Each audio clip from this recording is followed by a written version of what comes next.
Hi hello അസ്സാം വലൈക്കും welcome back to our channel. അപ്പോൾ നമ്മുടെ ഇന്നത്തെ വീഡിയോ എന്ന് പറയുന്നത് 2 ദിവസത്തെ വ്ളോഗാണ്.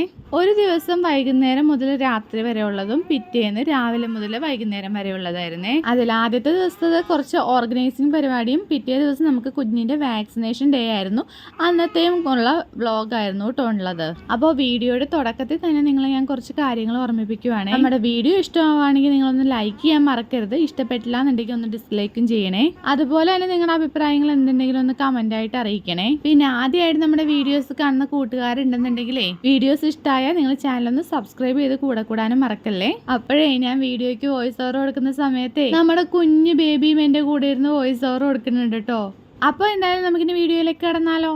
വൈകുന്നേരത്തെ എൻ്റെ സ്ഥിരം ഡ്യൂട്ടിയാണ് കേട്ടോ ഡ്രസ്സ് മടക്കുക എന്നുള്ളത്. ഇന്നിപ്പോഴാണെങ്കിൽ ഒരുപാട് മടക്കാനുണ്ടായിരുന്നേ. നമ്മുടെ 40 കുളിക്ക് ഇട്ട് മാറ്റിയതൊക്കെ കൂടി കഴിഞ്ഞ ദിവസം വെച്ച് കഴുകിയത് ഇന്നാണ് ഉണങ്ങി കിട്ടിയിട്ടുണ്ടായിരുന്നത്. അപ്പോൾ ഒരുപാടായിട്ടുണ്ടായിരുന്നേ ഡ്രസ്സുകളെല്ലാം കൂടി. അങ്ങനെ പിന്നെ അതെല്ലാം മടക്കിയ ശേഷം എല്ലാം ഒന്ന് എടുത്തു വെച്ച് നമ്മുടെ കട്ടിലൊന്ന് ജസ്റ്റ് ഒന്ന് തട്ടിക്കുടയുവാണേ. അവിടെ വേറൊന്നും ഇല്ല. ഇപ്പോൾ കൊണ്ടുവന്നിട്ടേക്കുന്ന ഡ്രസ്സിനകത്തുള്ള കുറച്ച് പൊടിയൊക്കെ ഉണ്ടാവുമല്ലോ, അത് ജസ്റ്റ് ഒന്ന് തട്ടിക്കുടഞ്ഞു എന്ന് മാത്രമേ ഉള്ളൂ. അത് കഴിഞ്ഞിട്ട് ഞാൻ പോയതേ നമ്മുടെ പാച്ചുവിൻ്റെ റയ്യാൻ്റെ ഒക്കെ പുതിയ ഡ്രസ്സുകളൊക്കെ എടുത്ത് വെക്കുന്നത് എൻ്റെ അനിയൻ്റെ അലമാരിയിലാണേ. അതാണെങ്കിൽ സാധനങ്ങൾ കൊണ്ട് നിറഞ്ഞിരിക്കുവാണ് കേട്ടോ. അതൊന്ന് മാറ്റണം. റയ്യാൻ്റെ ഡ്രസ്സ് മാത്രമായിട്ട് ഒരു സ്ഥലത്ത് എടുത്ത് വെക്കണമെന്നൊക്കെ വിചാരിച്ചിട്ട് കുറേ ആയേ. അതിപ്പോൾ ഒന്ന് ചെയ്ത് വെക്കാന്ന് വിചാരിച്ച അതിലാണ് കേട്ടോ ഇപ്പോൾ തുടങ്ങിയേക്കുന്നത്. പിന്നെ ഇതിലിരിക്കുന്ന മിക്ക ഡ്രസ്സുകളും അവൻ ഇപ്പോൾ ഉപയോഗിക്കാത്തതാണേ. അതുകൊണ്ട് തന്നെ അതെല്ലാം കൂടി എവിടെയെങ്കിലും പെട്ടിയിലൊക്കെ ആക്കി എടുത്ത് വെക്കണമെന്നൊക്കെ വിചാരിച്ചാണ് കേട്ടോ ഇരിക്കുന്നത്. അതിൻ്റെ ഇടയിൽ കൂടി നമ്മുടെ പാച്ചുവിൻ്റെ റയ്യാൻ്റെ ഒക്കെ ഒരുപാട് ഡ്രസ്സുകളും കാര്യങ്ങളെല്ലാം അതിനകത്ത് ഉണ്ടായിരുന്നേ. അതും ഒന്ന് ഒതുക്കണമെന്ന് കൂടി വിചാരിച്ചിട്ടാണേ. അങ്ങനെയുള്ള ഡ്രസ്സുകളെല്ലാം കൂടിയൊക്കെ ഒന്ന് ഞാൻ വേഗം ഒന്ന് മടക്കിയൊക്കെ എടുക്കുവാണേ. സാധാരണ അലമാരിയിൽ നിന്നൊക്കെ എടുക്കുന്ന ഡ്രസ്സുകൾ അങ്ങനെ മടിക്കേണ്ടി വരാറില്ലല്ലോ. ഇതിപ്പോൾ ഓരോ ആവശ്യത്തിന് പോകുമ്പോഴും അതിൽ നിന്ന് വലിച്ചു വാരിയാണ് കേട്ടോ എടുക്കാറ്. അതുകൊണ്ടാണ് ഇപ്പോൾ രണ്ടാമത് മടക്കേണ്ട ഒരു ആവശ്യം വരുന്നത്. ഞാൻ വോയിസ് ഓവർ കൊടുക്കുന്നത് കുഞ്ഞാവൾക്ക് ഒട്ടും ഇഷ്ടപ്പെട്ടില്ല എന്ന് തോന്നുന്നു. അവളാണെങ്കിൽ ഇവിടെ കിടന്ന് നല്ലൊരു ഒച്ചപ്പാടാണ് കേട്ടോ. കുഞ്ഞു ബേബി ഉറങ്ങിയിട്ട് നമ്മുടെ ഈ വീഡിയോസ് എഡിറ്റ് ചെയ്യാന്ന് വിചാരിച്ചിട്ടുണ്ടെങ്കിലേ അത് നടക്കൂല കേട്ടോ. അതുകൊണ്ടാണ് ഈ ഒരു രീതിയിൽ തന്നെ നമ്മൾ വോയിസ് ഓവർ കൊടുക്കുന്നത്. കുഞ്ഞിൻ്റെ വോയിസേ ഒരു ഡിസ്റ്റർബ് ആവുകയാണെന്നുണ്ടെങ്കിൽ നിങ്ങളൊന്ന് ക്ഷമിക്കുക കേട്ടോ. അതേ ഇപ്പോൾ എനിക്ക് പറയാനായിട്ടുള്ളൂ.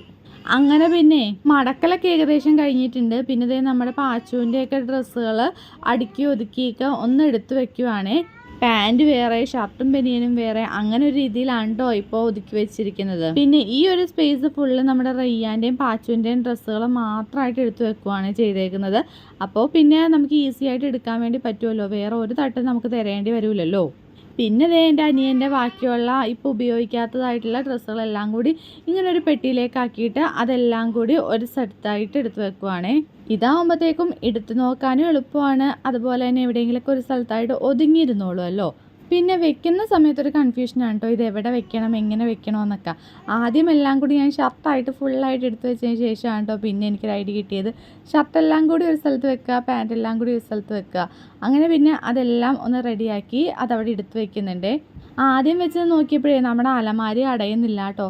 പിന്നെ ഞാൻ അതിങ്ങനെ നേരെയാക്കിയിട്ടുള്ള രീതി വെച്ചപ്പോഴത്തേക്കും നല്ലൊരു സ്പേസും കിട്ടിയിട്ടുണ്ട് അവിടെ. ഇപ്പോൾ ഒട്ടും തന്നെ ഇങ്ങനെ വലിച്ചു വാരിയിട്ടുള്ള രീതിയിലല്ലാത്ത രീതിയിലാണ് ഇരിക്കുന്നത്. അങ്ങനെ പിന്നെ ദേ നമ്മുടെ അലമാരി ഇവിടെ റെഡി ആയിട്ടുണ്ട്, ഫുൾ ക്ലീൻ ആക്കിയിട്ടുണ്ട് കേട്ടോ. അങ്ങനെ പിന്നെ അന്നത്തെ ജോലി കഴിഞ്ഞു. പിന്നെ ഈ പിറ്റേ ദിവസമുള്ളതാണ്. ഇന്നിപ്പോൾ നമ്മുടെ ജന്നമോൾക്ക് ആദ്യത്തെ വാക്സിനേഷൻ ഡേ ആണേ. അപ്പോൾ പോകാനുള്ള കാര്യങ്ങളെല്ലാം റെഡിയാക്കി നമ്മുടെ ജന്നമോളേക്ക് ഒന്ന് കുളിപ്പിച്ച് റെഡിയാക്കിയൊക്കെ എടുത്തിട്ടുണ്ടായിരുന്നേ. പിന്നെ ഞാൻ ദേ ജസ്റ്റ് അവിടേക്ക് ഒന്ന് തട്ടിക്കൊട്ടിയൊക്കെ ഒന്ന് ഇടുമായിരുന്നേ. രാവിലെ 10 മണിയാകുമ്പോഴത്തേക്കും അവിടെ എത്താൻ വേണ്ടിയാണ് പറഞ്ഞിട്ടുള്ളത്. പിന്നെ നമ്മുടെ റയ്യാമോളൊക്കെ പോയതിന് ശേഷമേ നമുക്ക് പോകാൻ പറ്റുള്ളൂ. അപ്പോൾ അവളെയൊക്കെ ഒന്ന് പറഞ്ഞു വിട്ടിട്ടുണ്ടായിരുന്നേ. അവൾ പോകുമ്പോൾ തന്നെ ഏകദേശം ഒരു 10 മണിയൊക്കെ ആവും കേട്ടോ. അപ്പോൾ അവളൊക്കെ പോയി കുറച്ച് നേരം കഴിഞ്ഞ് ഞാനൊക്കെ ഒന്ന് കുളിച്ചിട്ടാണ് കേട്ടോ പിന്നെ പോയിട്ടുള്ളത്. അപ്പോൾ അതിന് മുമ്പായിട്ട് ഞങ്ങൾ കിടന്ന കട്ടിലും കിടക്കയൊക്കെ ഒന്ന് ജസ്റ്റ് ഒന്ന് തട്ടിക്കൊട്ടി ഇടുമായിരുന്നേ. ഇന്നിപ്പോൾ വാക്സിനേഷൻ ഡേ ആയതുകൊണ്ട് നമ്മുടെ കുഞ്ഞിന് വന്നു കഴിയുമ്പോഴത്തേക്കും ഭയങ്കര കരച്ചിലും ബഹളമായിരിക്കുമേ. ഇപ്പോഴത്തെ കുത്തിവയ്പ്പിനൊക്കെ ഭയങ്കര വേദനയൊക്കെയാണ് കേട്ടോ. പക്ഷെ എന്തായാലും നമുക്ക് എടുത്തല്ലേ പറ്റുള്ളൂ. അപ്പോൾ അത് എടുക്കാണ്ടിരിക്കാനും പറ്റൂല. അപ്പോൾ നമ്മുടെ കുഞ്ഞ് ആ സമയത്ത് കിടന്നൊന്ന് ഉറങ്ങുമായിരുന്നേ. ഇനി വന്നു കഴിഞ്ഞാൽ കരച്ചിലും ബഹളവും കേൾക്കണമല്ലോ എന്ന് ഓർക്കുമ്പോഴത്തേക്കും ഭയങ്കര ഒരു സങ്കടമായിരുന്നു കേട്ടോ. ആദ്യത്തെ ദിവസത്തെ കാര്യം പിന്നെ ഇനി പറയണ്ടല്ലോ, അന്ന് ഭയങ്കര കരച്ചിലും ബഹളമൊക്കെ ആയിരിക്കും. രണ്ടാമത്തെ ദിവസം പിന്നെയും ഒരു ഇത്തിരിയെങ്കിലും ഒരു ആശ്വാസം ഉണ്ടാവുമെന്ന് വിചാരിക്കുക. പിന്നെ ഇന്നിപ്പോൾ എന്നത്തെയും പോലെ തന്നെ ഉറക്കമൊഴിക്കാൻ വേണ്ടിയുള്ളതാണ്. കാരണം നമുക്ക് കുത്തിവെപ്പൊക്കെ കഴിഞ്ഞാൽ അതിൻ്റെ ഒരു വേദനയും ബുദ്ധിമുട്ടൊക്കെ കാരണം എന്തായാലും കുഞ്ഞാവ നമുക്ക് ഇവിടെ കിടത്തത്തേ ഉണ്ടാവില്ല കേട്ടോ. അപ്പോൾ ദേ ഈ സമയത്തുള്ള ഉറക്കം ഞാൻ അത് കാരണം ശല്യപ്പെടുത്താണ്ട് തന്നെ ഞാൻ അവിടേക്ക് ഒന്ന് തട്ടിക്കൊട്ടി ഇടുവാണേ. അപ്പോഴേ നമ്മുടെ കുഞ്ഞാവയുടെ കരിവളേ നല്ല വലുതാണ് കേട്ടോ. കാരണം കുഞ്ഞാവ കുഞ്ഞു വാവ തന്നെയാണ്, അത്രക്ക് വലുതൊന്നുമല്ല. അതുകൊണ്ട് തന്നെ എല്ലായിടത്തും ഊരിപ്പോവുന്നേ. അത് കാരണം എവിടെ കിടന്നാലും അവൾ അതിൻ്റെ അടയാളം കാണിക്കുന്നത് ഈ കരിവള വെച്ചിട്ടാണ് കേട്ടോ. അതായത് എവിടെ കിടന്നാലും അവളുടെ ഒരു കരിവളയെങ്കിലും അവിടെ ഉണ്ടാവേ. അപ്പോൾ അവിടെ തട്ടിക്കൊട്ടിയിട്ടപ്പോഴേ അവളുടെ കുറേ കരിവള അവിടെ നിന്ന് കിട്ടിയിട്ടുണ്ടായിരുന്നേ. പിന്നെ ആൾ ഉറങ്ങി വെച്ചത് കാരണം ആളെ ഞാൻ ശല്യപ്പെടുത്താണ്ട് അവിടെ എടുത്തു വെക്കുവാണ് കേട്ടോ ചെയ്ത് വെച്ചത്. അപ്പോൾ അതിൻ്റെ ഇടയിൽ ദേ ഉമ്മച്ചിയുടെ അടിച്ചുവാരലും കാര്യങ്ങളെല്ലാം നടക്കുന്നുണ്ടേ. ഇനി ദേ ഇപ്പം തന്നെ പോകണം. അതുകൊണ്ട് തന്നെ ഞാൻ വേഗം കുളിച്ച് ഡ്രസ്സൊക്കെ മാറി വന്നിട്ടുണ്ട്. പിന്നെ എനിക്ക് ഇച്ചിരി മറവി കൂടുതലായതുകൊണ്ട് എല്ലാം ഞാൻ ഓൾറെഡി എടുത്തൊക്കെ വെച്ചിട്ടുണ്ടായിരുന്നേ, കൊച്ചിൻ്റെ ബുക്കും കാര്യങ്ങളെല്ലാം. അങ്ങനെ പിന്നെ ഞാനും കുഞ്ഞാവയൊക്കെ വേഗം ഡ്രസ്സെല്ലാം മാറ്റി ഞങ്ങൾ വാപ്പിയുടെ വണ്ടിക്കാണ് കേട്ടോ ഇഞ്ചക്ഷൻ എടുക്കാൻ വേണ്ടി പോകുന്നത്. ഇവിടെ അടുത്താണ് കേട്ടോ. പിന്നെ ഇഞ്ചക്ഷൻ എടുത്ത് വന്നാലുള്ള അവസ്ഥ ഓർത്തിട്ട് അപ്പോഴേ എനിക്ക് ഭയങ്കര ടെൻഷനായിരുന്നേ. പിന്നെ അങ്ങനെ അവിടെ എത്തി അവിടുത്തെ വീഡിയോസും കാര്യങ്ങളൊന്നും എനിക്ക് എടുക്കാൻ പറ്റിയിട്ടുണ്ടായിരുന്നില്ലേ. പിന്നെ അതേ ഞങ്ങൾ വീട്ടിലേക്കൊക്കെ വന്നിട്ടുണ്ടായിരുന്നു. വന്ന ഉടനെ തന്നെ കൊച്ചിന് പാരസെറ്റാമോളിൻ്റെ മരുന്ന് കൊടുത്തോളാൻ പറഞ്ഞിട്ടുണ്ടായിരുന്നേ. അങ്ങനെ പിന്നെ നമ്മുടെ കുഞ്ഞാപ്പിക്ക് മരുന്നെല്ലാം കൊടുത്തേ. മരുന്ന് കുടിക്കാനാണെങ്കിൽ നല്ല മടിയാണ് കേട്ടോ നമ്മുടെ കുഞ്ഞാപ്പി. കൊടുത്തിട്ടുണ്ടെങ്കിൽ ആ ഇടയ്ക്കിടയ്ക്ക് നമുക്ക് തുപ്പിയും കൂടി തരുവേ. പിന്നെ ഇഞ്ചക്ഷൻ കഴിഞ്ഞപ്പോഴത്തേക്കും നമ്മുടെ സിസ്റ്ററൊക്കെ പറഞ്ഞു തന്നിട്ടുണ്ടായിരുന്നേ നമ്മുടെ കുഞ്ഞിൻ്റെ കയ്യും കാലൊക്കെ നന്നായിട്ട് അനക്കണമെന്നേ.